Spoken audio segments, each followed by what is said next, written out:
Well, it's level 11. No one's shown up yet, but they will soon. So I'm going to start by lighting some Palo Santo. Good to cleanse ourselves before tarot reading, before anything spiritual. We don't really want any of that outside energy into this inside time.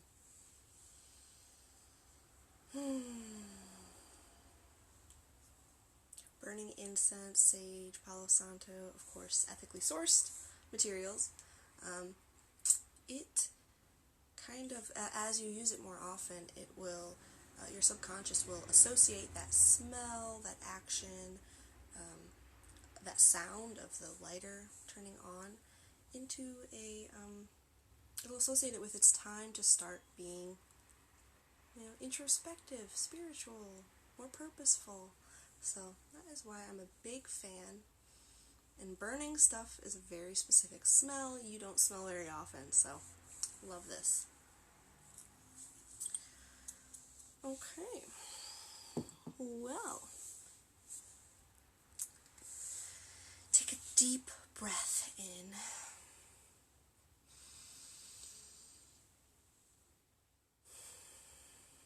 Ground yourself. Before we learn, we want to be ready to accept information, new stuff. So settle in, get comfortable, grab a pillow, grab your notebook, your pen, anything at all that you need. And let's begin. So, why are we here? I am Zsazsa and I'm here to teach you how to start your own tarot practice. So, last week we discussed what is tarot. Why should we not be afraid of it? Why is tarot good stuff? Where does tarot come from? This week we're going to learn how to interact with tarot, how to find a deck that suits your needs, how to learn about yourself and how you are around tarot. So, welcome back, those who have been with us before. If you're new watching this, hello! Good to see you. So yeah, how do we choose a deck that suits us? Well, there's lots of different ways. Oh, my internet connection is not very good. Okay. Hello, there we go. I changed my internet connection, no longer on Wi-Fi, I'm on data, so this should be much better connection. So, how do we choose a tarot deck that suits our needs? That's the first part of starting your tarot practice is, choosing a deck. Now, there's so many different types of decks to choose from. We have the Rider-Waite. Oh, from the Philippines, amazing. Hello. Hello, Philippines. So we have the Rider-Waite, which is kind of the more classic deck. This is the one that I used last week to explain tarot. This one is very common, and most decks, I would say, are based off of Rider-Waite. But there are others too, like the Thoth deck. The Thoth has a couple of differences in the major arcana. Of course, you would want to research into which type suits you most. I personally love Rider-Waite, so that's for me. But you might find the Thoth lineage is better for you. You can also create your own deck. So I have been painting these decks, these cards, that I didn't, they're not original. They were, you cut them out of a book, basically. And, but it's been really fun to make my own deck, and that might suit you as well. I've also seen people make their own decks with collages from magazines. That's pretty cool to look at. Very, very special, I think, to make it from scratch. There are also, you might want to choose what language suits you. For example, like last week I also showed This deck, which is in French, it's one of the older decks. This one has less pictures, but that might suit you.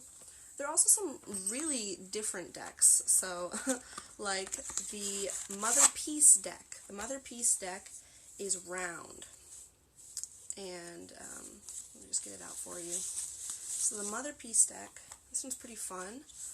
The Mother Peace deck has circular cards, and this makes reading reversals much more intense because it's not just upside down or right way up, it's also sideways, diagonal.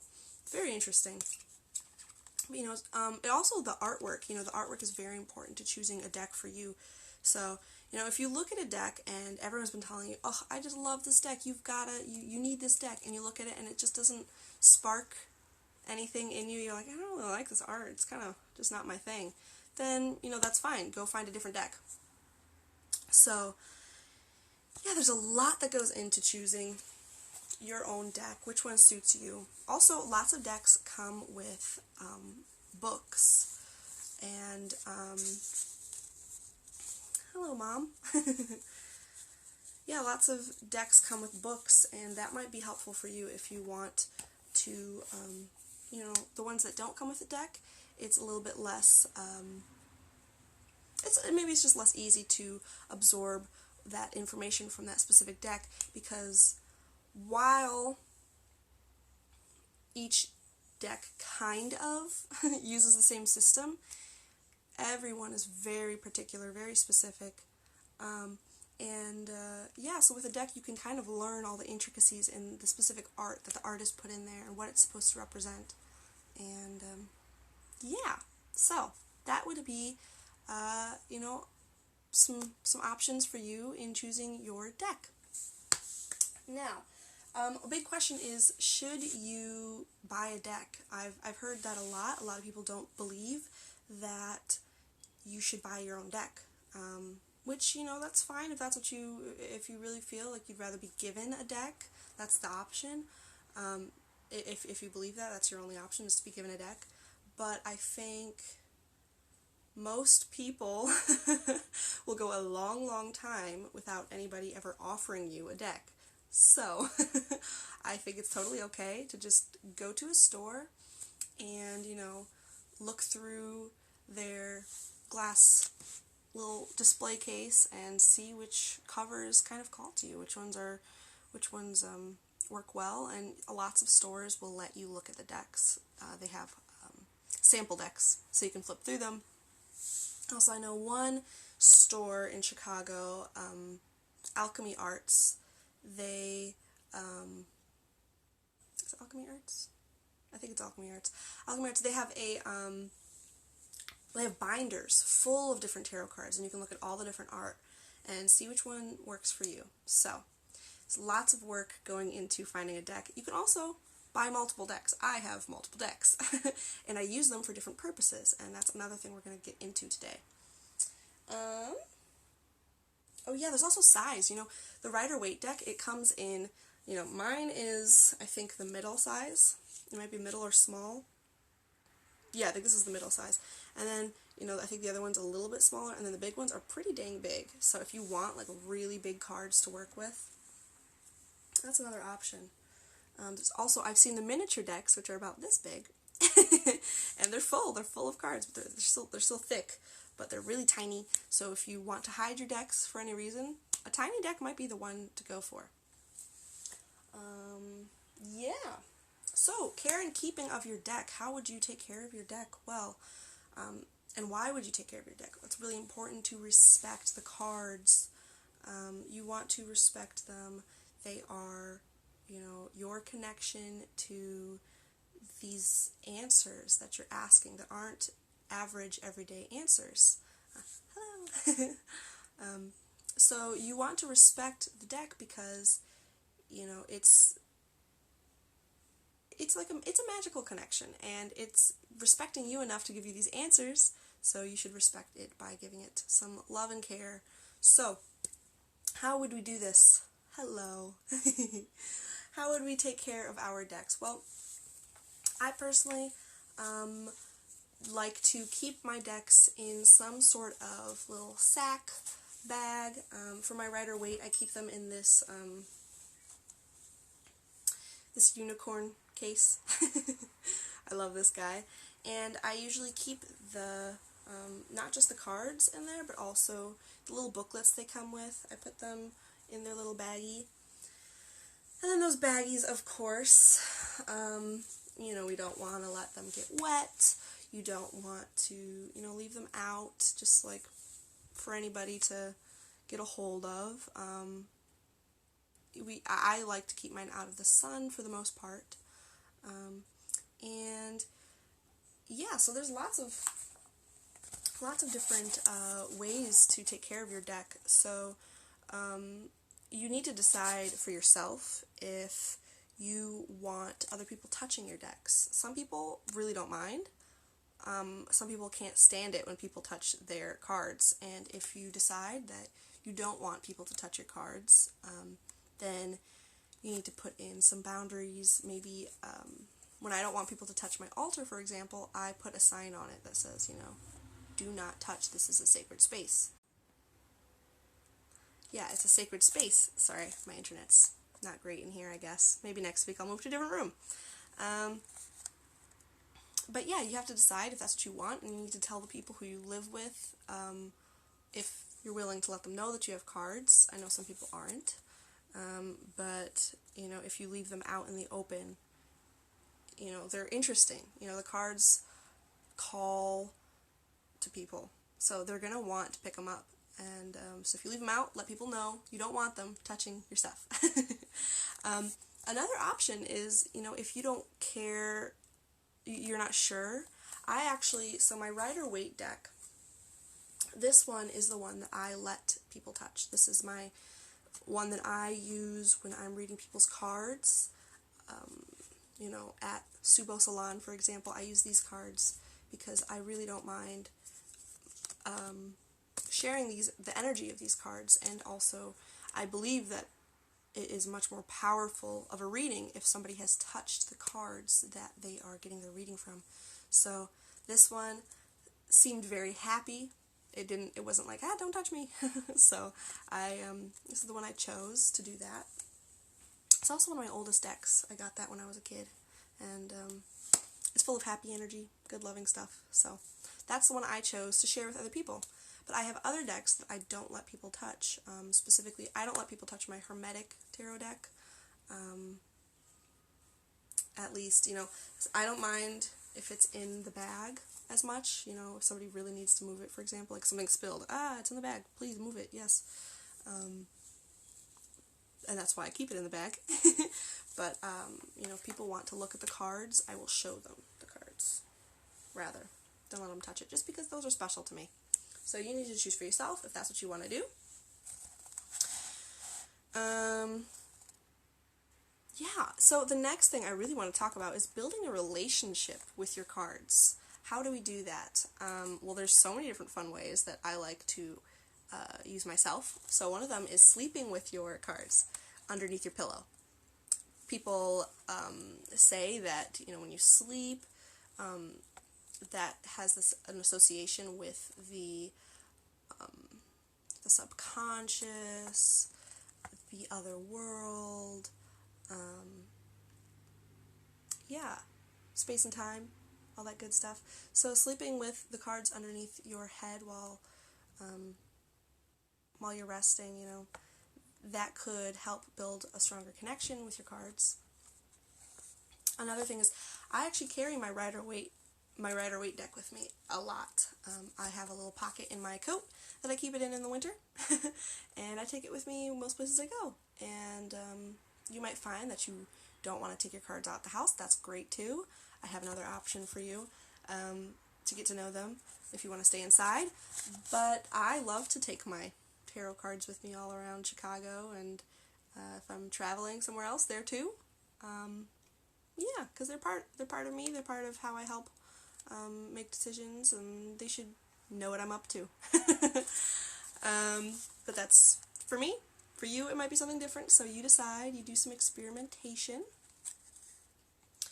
And so the other thing that I really like to do with my decks is when I buy a new one, and if you don't have a deck, this is really important, your first deck, I think, it's really good to get to know that deck. So rather than deciding what it's for, I like to personally do a specific spread. Now if you have a notebook down, feel free to write this, because it's going to be hard to remember the spread that I do, but when I get a new deck, I shuffle the cards. I like to do reversals, you might not. We'll get into that a little bit more later.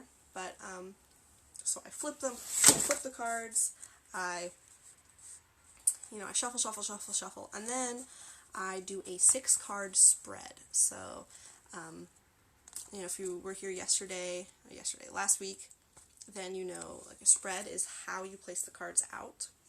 And you give each position a meaning. So whatever card goes here means this. So, because there are 6 cards in this spread, these are the meanings. So, the first one is the most important characteristic. So whatever card goes in the first spot is what is this deck's most important characteristic. Space 2 is the deck's strengths. So what could I be using this deck for that's going to be, like, I'm going to get some good answers from. One example is I have a white cat tarot card deck, and I use that one for emotional stuff and relationship stuff, basically, because when I did this reading, it said that would be its strength, is learning about your emotional states and your relationships. And so that was position 2. Position 3 is limits. What are the limits of this deck? Every deck has a limit, you can't use it for everything. And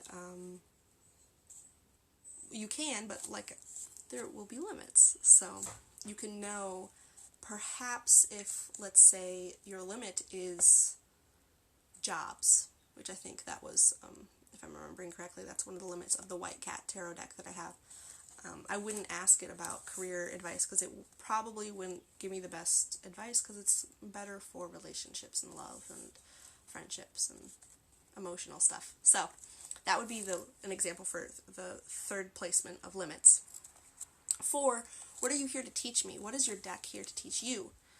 So when you pull that card, depending on what it is, use that little booklet that comes with your tarot deck. It'll tell you what it means. You'll eventually be able to expand on that. But yes, 4 is, what are you here to teach me? 5, how can I best learn and collaborate with you? So I think that's a really interesting one. I like to ask that question. I think you will get some good help from your deck if you ask that question. And 6, the final one, is what is the potential outcome of our relationship? So by using this deck, what are you going to get out of it? What are you going to get out of, a relationship with it? And it could be, stability. I believe for my my White Cat's Tarot deck, that one was the potential outcome of our relationship was 4 of Wands, I believe. It was definitely a 4. And it's stability and happiness and marriage, perhaps. But yeah, basically, you want to kind of understand what your deck is here for, how it's going to help you. And yeah, so before I continue, so if you watched my entire video yesterday, my meditation, until I basically ended the live, you know that I am doing a competition. So the competition is collect all the words, and you will get a free tarot reading. To collect those words, you just have to watch my videos, and I'll give you a secret word, and I won't repeat it again later in the stream. But today, the word of Tarot Tuesday is omen. Ooh, omen. Ooh.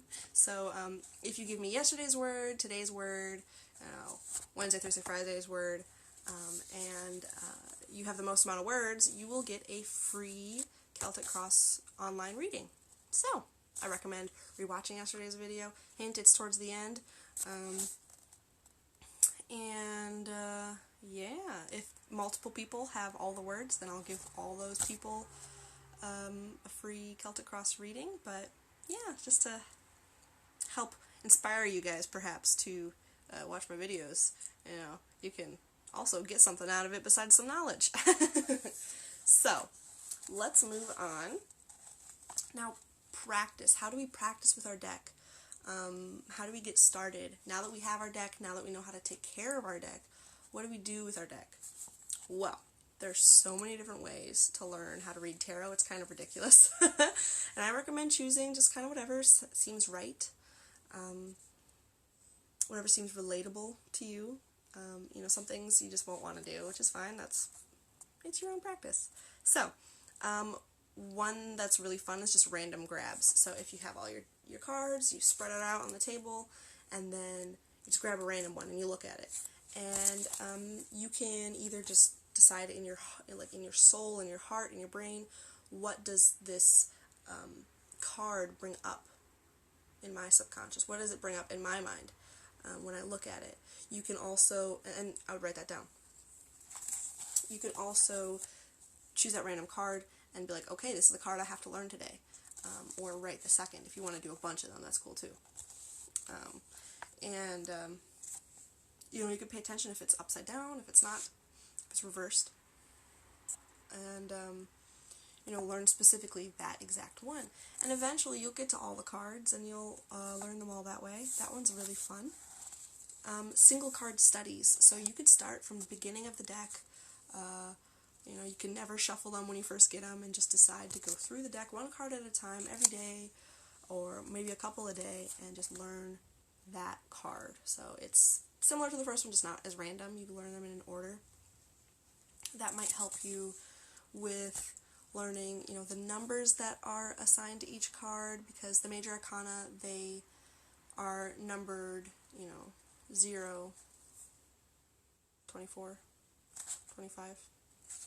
24, I believe. Now I gotta check this. Uh-oh. I wrote it down. Now I feel bad. 22! Ooh, yikes, too many. 22! It's 23 cards total, that's why. Okay. 0 to 22. So, yeah, so you can go through the cards that way, in that order. You can tell that I didn't do that because I just did random cards and decided what I needed to learn in the moment. Symbol studies. I really recommend looking into what each symbol on the cards means. So there are books that can help you with this. Also, you know, I'm going to be going through this stuff eventually. It's going to take a few weeks, of course, maybe a few months even to get to everything. But yeah, so there's some books that will tell you every single card and their symbols and what they mean. That way when you look at the cards, it's a little easier to remember what that card means, rather than just being like, top of your head, I know that the words Knight of Pentacles means blah, blah, blah, blah, blah. Instead, you can look at the picture and go, okay, there's this in that picture, there's that in that picture, there's this.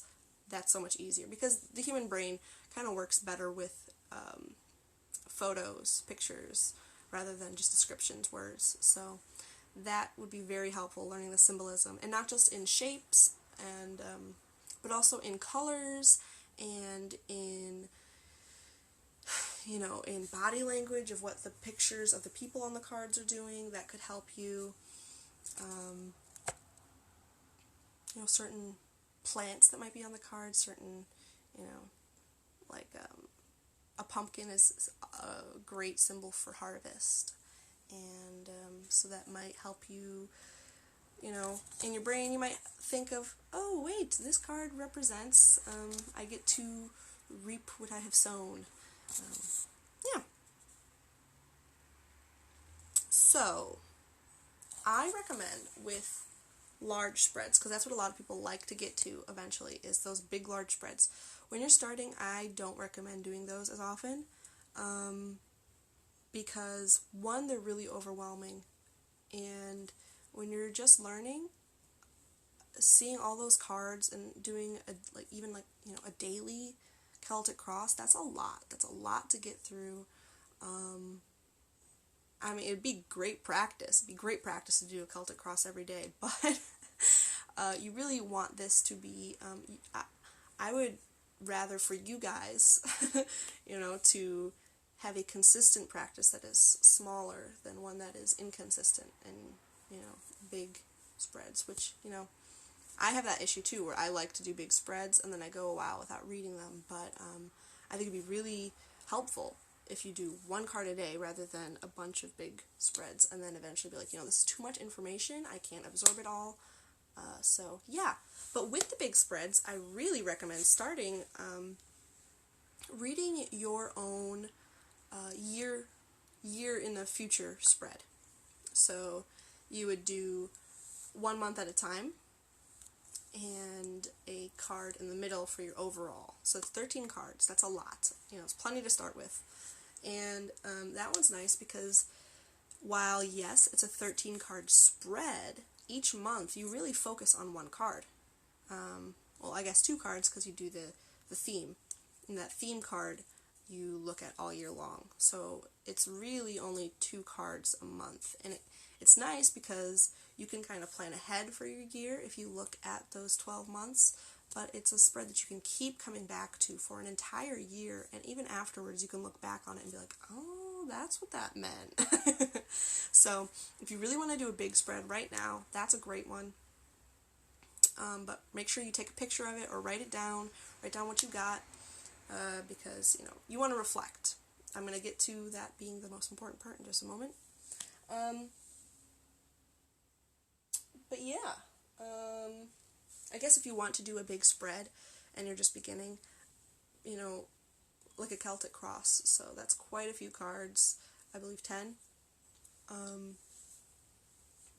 That's, I would say like once a month as you begin.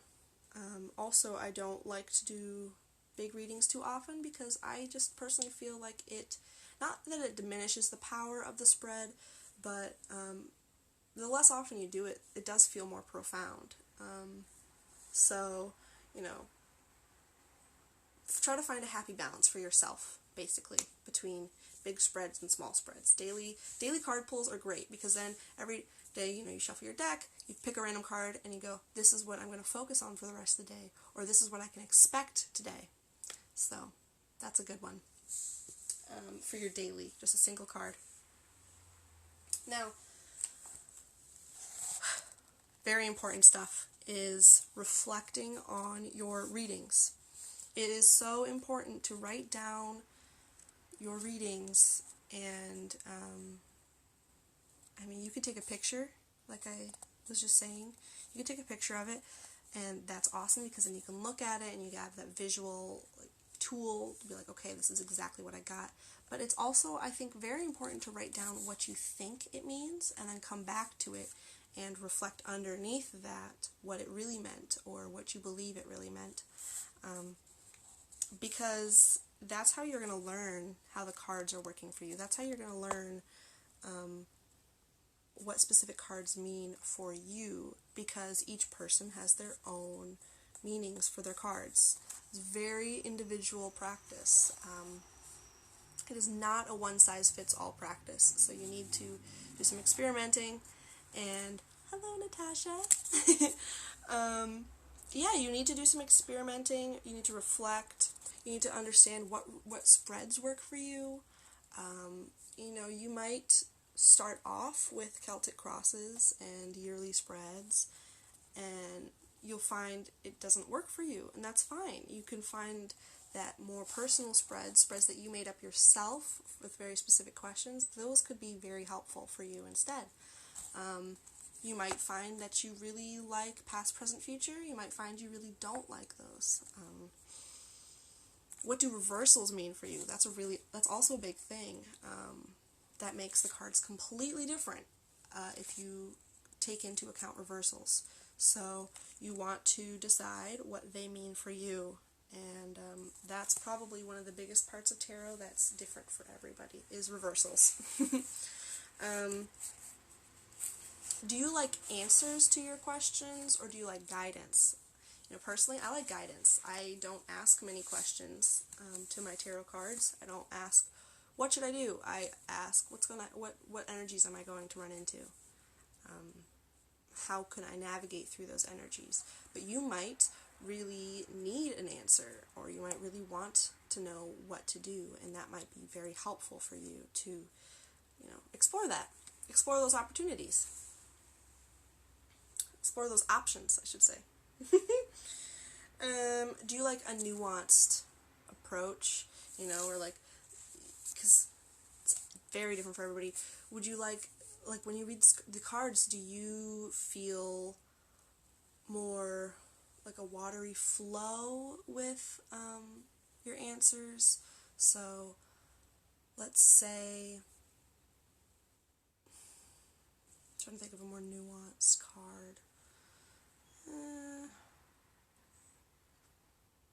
I don't know, let's just make one. Okay, so let's just choose Justice. That's not nuanced at all, really, but so the difference with that would be, would you prefer it to be, there are choices you can make, there are decisions, there's morals to think about, there are all these, there's a couple of options to choose from, or would you rather to see that card and it tells you, make a choice now, or there's a choice to be made right now? Each person could get, not a different meaning from the card necessarily, but just different nuances to each person. I feel like I keep saying the same words over again, but I am. So, yes. And who are you working with? That's a really interesting discovery, too, is when you're reading your cards. Are you working with the cards themselves? Are you working with gods? Are you working with your ancestors? Are you working with the energies of the universe? This is something you need to figure out. You need to decide. And it will really help your readings to understand where you're getting these answers from. Yeah. So those are some things that you will receive and you'll benefit from taking notes. Those are the benefits of taking notes. So, yes, and reflecting on them. Finally, practicing with other people. I really recommend that you practice with your friends, your family. If, they are kind enough, to not be judgmental and it's safe for you to ask for help. I would, ask people, hey, can I read your cards? But, very important, disclaimer, is warn your friends, and I guess less warn your friends, inform them that you are practicing and that you are a beginner, because new readers might not give the right advice just because you haven't gotten to know yourself or your cards well enough yet. And I think a lot of beginners tend to forget that they are only seeing this from one perspective.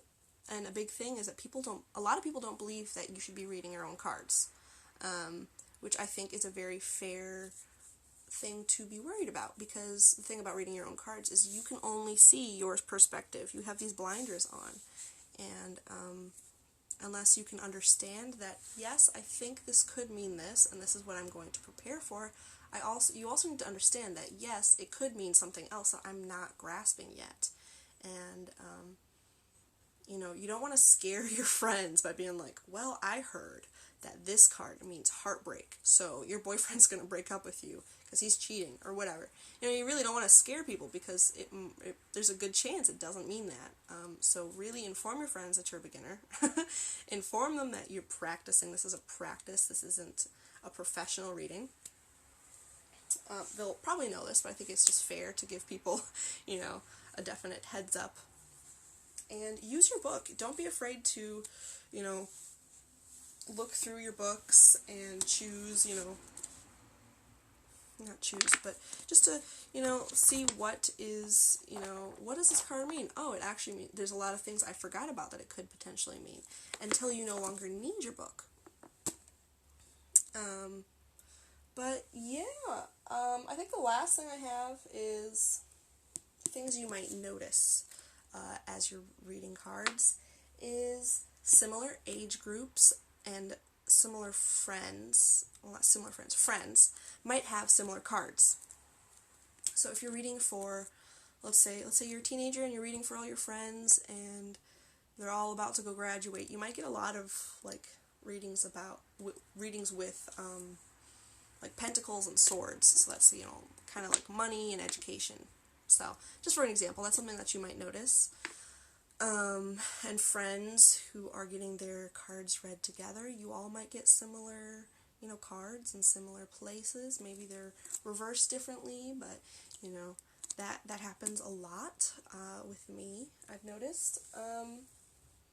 Also, people who are more cut off, I guess, people who are not necessarily afraid of tarot, but people who are, I guess just a little bit, like, taking a step back, they might have more difficult to read readings. They might be a little more confusing, and, you don't want to push people to be like, so what do you think this means? Like, what's going on with you? What's your childhood trauma?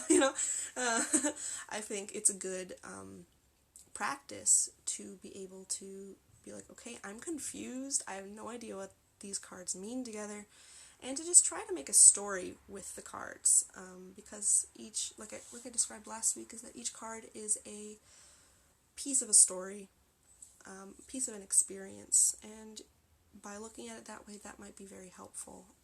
But by reading for people who are difficult to read, people who don't help or offer up information, a lot of times, they know in their mind what it means, so you can just, for your friends who don't want to, they want a reading, but they don't really want to tell you about the stuff they're struggling with, which is fair, you can just tell them what it could potentially mean, and then they can figure it out from there on their own.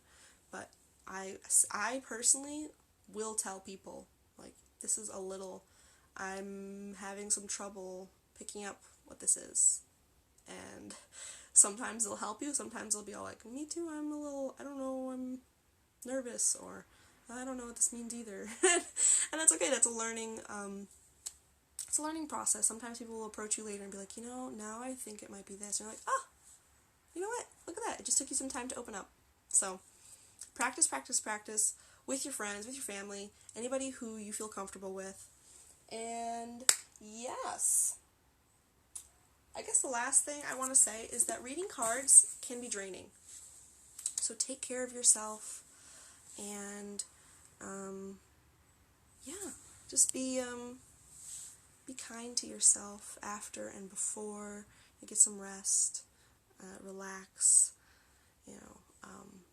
You're dealing with other people's energies, so rather than being cut off, you're really trying to open up that bubble and understand theirs, and they're trying to open up their bubble, and once your energies get together, it just feels really chaotic, and it can be draining. So that is the end of this class. I realize now that I definitely took way too much time.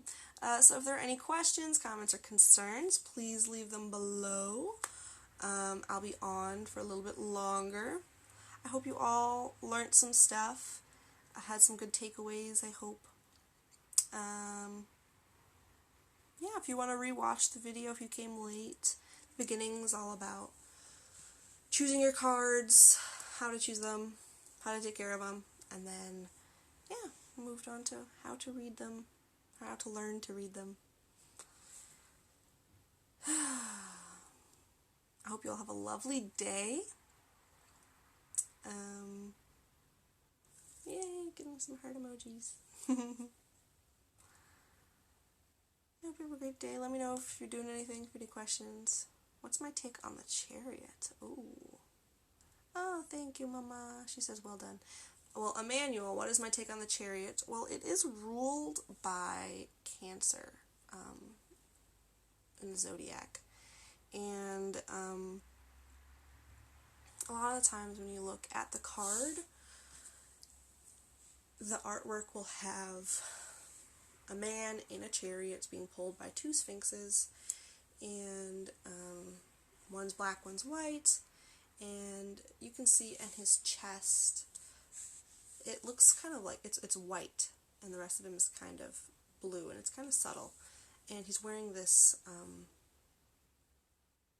armor, and I think Cancers have a a big heart, and they love to take care of others, and they have a very motherly instinct. They are considered the mother in the zodiac, and a lot of times they feel like they have to hold themselves back, and the Chariot is, there's lots of reasons to each card, but right now the one that's coming up is that it's a guarded heart, and you're being pulled somewhere by your choices, and your heart is, you have a very strong heart that is trying to push past these boundaries, and perhaps it's, if you pull the Chariot, it could be, trying to tell you that maybe you aren't, you're being pulled in some place, but your heart is telling you maybe your heart's not fully in that place you're going. It could be that, if you're feeling really good about this choice you made, that it was the right choice. I guess it also really depends on where in the spread that card was pulled. But, it's also being in charge of your passions, and you are, it's kind of a very royal, it's a very regal card, and the man in the Chariot looks very important, and, that is you. You're in your life, you need to decide where to tell your sphinxes where to go, and, yeah. Any other questions? Let me know. You can also message me directly. Also, I am offering now online tarot readings at a discounted price, because I think online is not as awesome as in person, but I'm still offering them. Also, you can donate below at on Venmo. Zsazsa Leverett is the username. I would really appreciate that if you did. If you can't, I understand. And yeah. Alright. Well, I hope you'll have a lovely day, and hope to see you tomorrow for Witchcraft Wednesday.